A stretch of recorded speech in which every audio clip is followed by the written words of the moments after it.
principales mecanismos de liberación de renina en el aparato yuxtaglomerular. Uno, cuando hay una carga, llega poco sodio en la mácula densa, estimula la producción de renina. Disminución de la presión en la arteriola aferente. Eso es un factor estimulador. Señales en todo el riñón por la angiotensina, que tiene un feedback negativo con la producción de renina. Es decir, aumentando la angiotensina, esto se regula normalmente disminuyendo la producción de renina. Aumentar la angiotensina. Pero la estimulación es por vía adrenérgica, es un factor estimulador de renina. El aumento de la vasopresina inhibe. Son mecanismos controladores normales que se alteran posteriormente. El péptido natriurético auricular inhibe, los receptores de dopamina estimulan. A nivel local hay algunas prostaglandinas que estimulan, el óxido nítrico inhibe, produce vasodilatación a nivel del vaso, estos están alterados cuando el paciente es hipertenso, la adenosina inhibe, se relaja la microcirculación, las quininas estimulan. Ahora, una cosa bien interesante, cada vez está más claro, ¿no es cierto?, que no solamente tenemos el sistema renina-angiotensina en el riñón, sino que también es sintetizado localmente en muchos otros tejidos: cerebro, hipófisis, aorta, arterias, corazón, glándulas adrenales, riñón, además del riñón, adipocitos, que, como digo, actúa como un verdadero órgano neuroendocrino. Leucocitos, ovarios, testículos, útero, vaso, piel. Aquí vemos la acción de la angiotensina 2, mediada por el receptor AT1.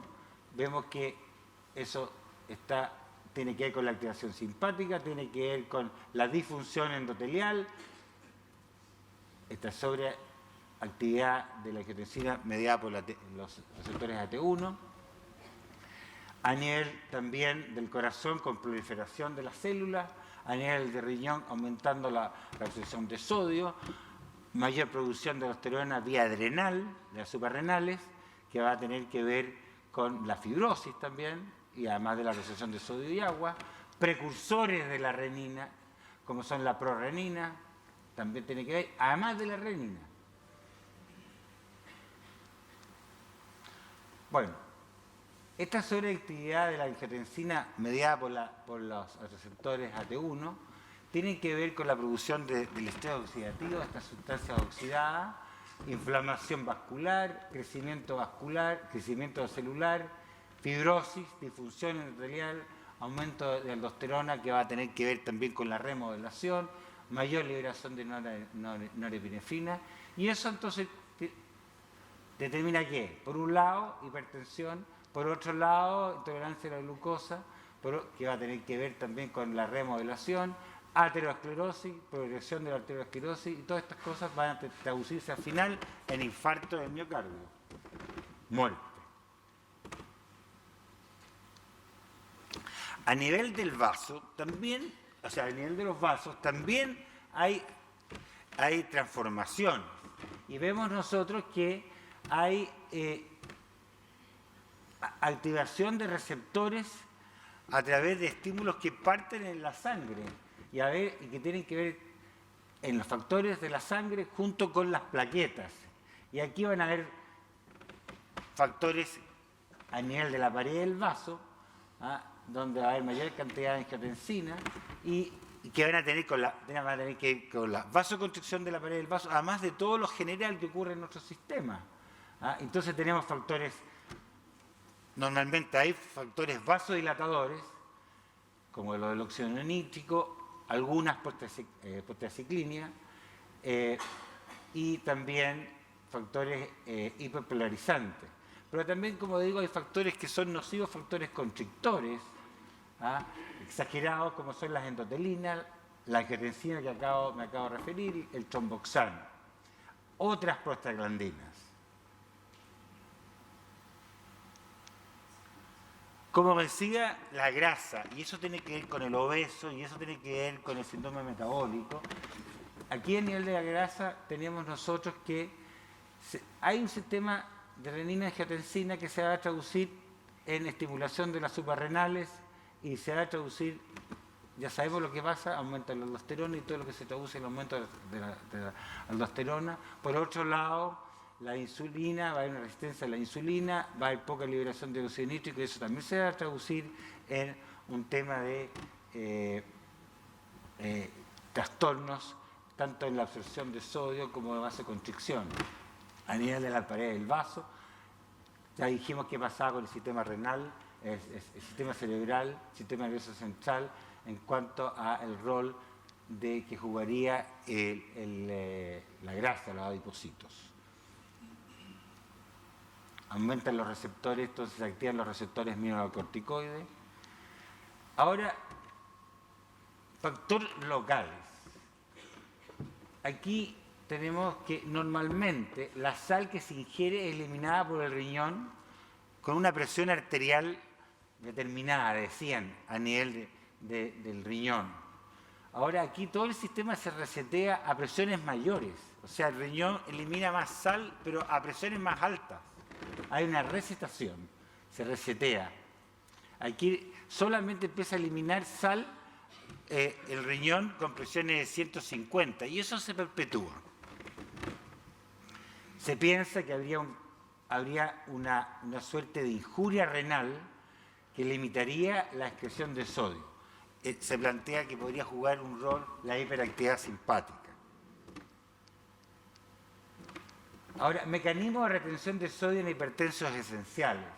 La dieta. Si la persona come mucha sal, es malo comer sal. Uno no necesita prácticamente la sal en la dieta. Solamente yo le digo a mis pacientes de que es para mejorarle un poco la mano a la cocinera, la sal, y uno le echa sal después de forma automática, llega a la comida y le echa sal. Ahora, el otro factor que habría una disminución del flujo renal por injuria renal mínima, isquemia e inflamación, que haría entonces que se retuviera sodio. Factores hereditarios. Aumento de la reposición de sodio en el riñón por estimulación de transportadores a nivel de la membrana y de la bomba de sodio-potasio. Congénita, especialmente en los prematuros. Los prematuros tendrían una disminución de su número de nefrones y eso también se traduciría en aumento del sodio. Por tanto, el exceso de sodio en la dieta es deleterio, pero no solamente en cuanto a que aumenta la presión arterial, sino que también induce remodelación cardíaca.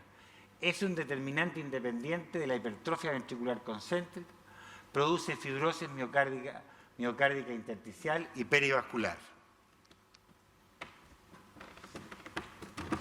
Ahora, aquí están todas las causas en general, nos vamos a referir a algunas cuando hablemos de hipertensión secundaria.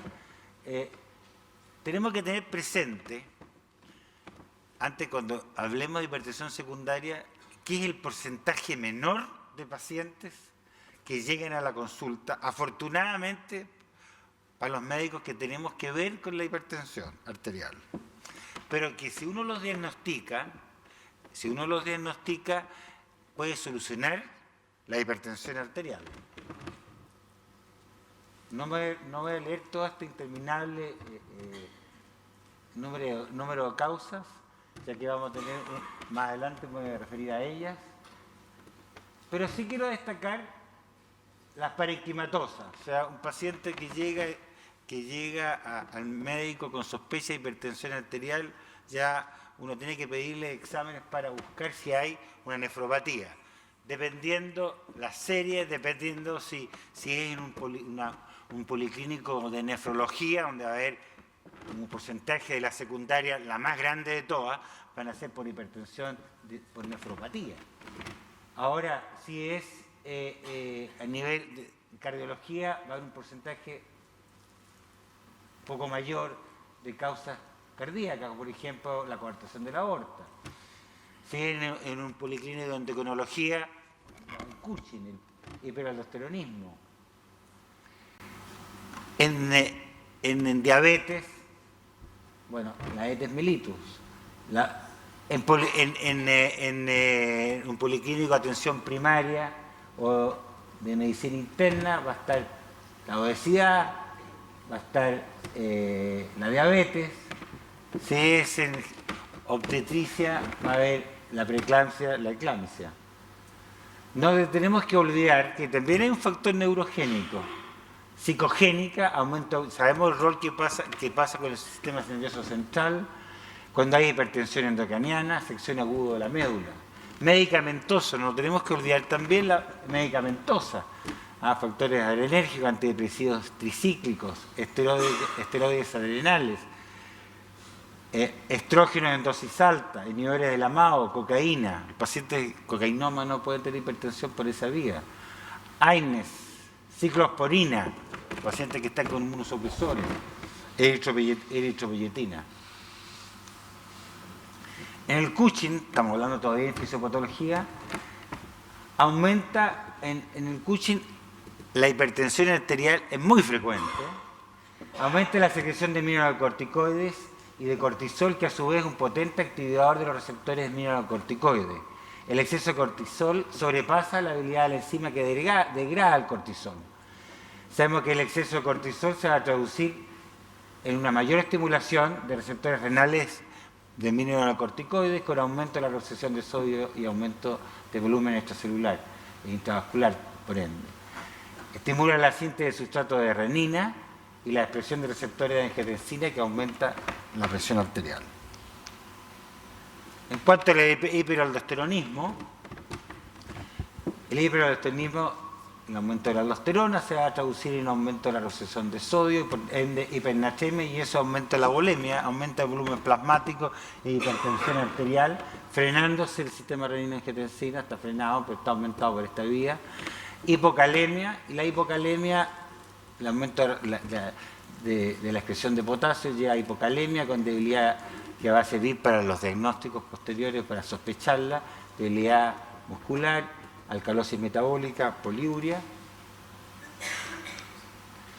Cuando hay isquemia renal, aumenta la renina, y eso traduce al final un aumento de la angiotensina 2 con todos los efectos que ya conocen, y por otro lado el aumento de la aldosterona. Ahora, ¿en qué casos tenemos hipertensión arterial con renina alta?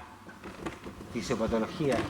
Cuando está aumentado el sustrato de renina, los precursores de la renina, estrógenos, embarazo, cortisol, eso del sustrato, aumento de la secreción de renina. Cuando hay estenosis de la arteria renal, hay una isquemia, mayor producción de renina, tumores secretores de renina independiente, bastante raro, isquemia intrarrenal. Cuando hay isquemia intrarrenal, como ejemplo una hipertensión maligna, con enfermedad parenquimatosa renal. En la hipertensión se da en un 10% que la renina está alta. No tan alta como la secundaria, indudablemente. Evaluación inicial del paciente hipertenso. Esta es la parte que más le interesa a usted, sin desconocer de que es importante tener una idea de la fisiopatología. Lo importante frente a un paciente que viene con sospecha de hipertensión arterial es que hay que confirmarla si realmente el paciente es hipertenso, porque le hacemos un flaco favor de que el paciente, uno le encuentra presión alta y inmediatamente uno se embarca en un tratamiento. Y cuesta convencerse de que es fácil que el paciente tenga una pseudohipertensión arterial y el paciente llega a ver, la persona viene a hacerse un chequeo, y frente a este estrés de ver a un médico de cama blanca que lo interroga así como la Gestapo, entonces indudablemente el paciente está muy nervioso y indudablemente que puede aparecer con presión alta. Y esto se agrava mucho más cuando el paciente es anciano. El paciente anciano es un paciente frágil, temeroso de todo, y está esperando a este juez que le va a decir: usted es hipertenso, así que tiene una posibilidad alta de morirse. Entonces, indudablemente, enfermo antes que le tomen la presión va a estar, pero ya listo, va preparándose para morir.